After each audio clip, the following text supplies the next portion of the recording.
Hi everyone, I miss you all. I hope that you've been having a really wonderful week. I have a story to read to you today. This book is called When Spring Comes. I love this book, and as you know from other things I've shared, I've been thinking about the seasons a lot lately, the start of spring and all the signs of spring I've seen. And I wanted to film this video here because behind me is a series of paintings that an artist that we're friends with painted, and they show the different seasons. Spring is a little bit tricky to find because there's not the telltale flowers and things, but I wonder if you can look at the series of paintings and tell which one is for just the start of spring. All right, this is When Spring Comes. It's written by Kevin Henkes and it's illustrated by Laura Dronzak. And I did not know this book before, but before Theo was born, the staff at Salmon Bay had a baby shower for me, and this book was from Neil. And Theo really loves it, and I think all of you will too. So a different kind of book from Kevin Henkes than a lot of his storybooks. And I should say, before I start, you might notice some similarities and differences on how the seasons change in this book and how they change in Seattle where we live, because some of the things are a little bit different here. Before spring comes, the trees look like black sticks against the sky. But if you wait, spring will bring leaves and blossoms. If you wait, spring will make the leftover mounds of snow smaller and smaller and smaller until suddenly they're gone.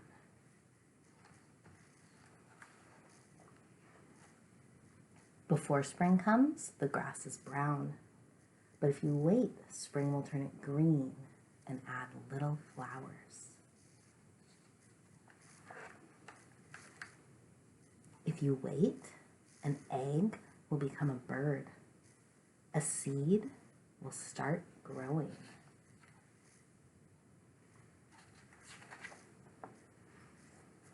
Spring comes with sun, and it comes with rain, and more rain, and more rain. Do you like mud? Do you like puddles? I hope you like umbrellas. Before spring comes, the garden is just dirt and empty. But if you wait, spring will push green shoots through the dirt to fill up the garden.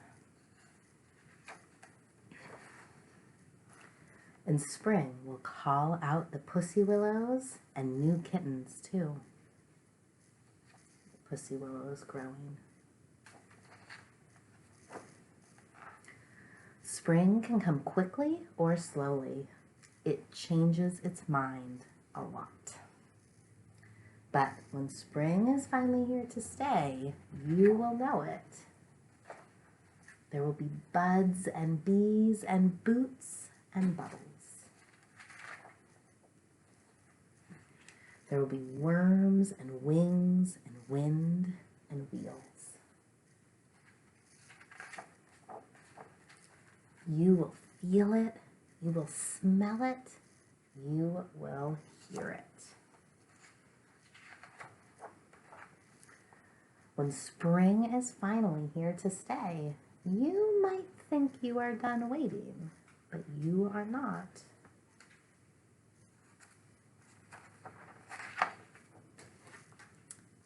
Now you have to wait for summer.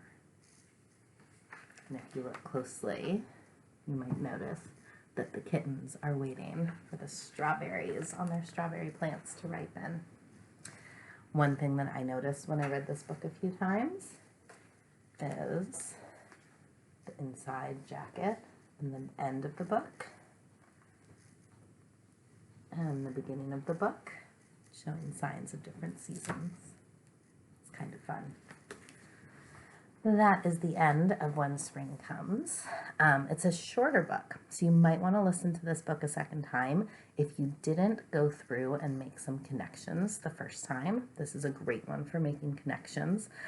As I keep saying, I just can't help but notice all of the signs of spring happening outside whenever I walk around my neighborhood or spend time in my backyard.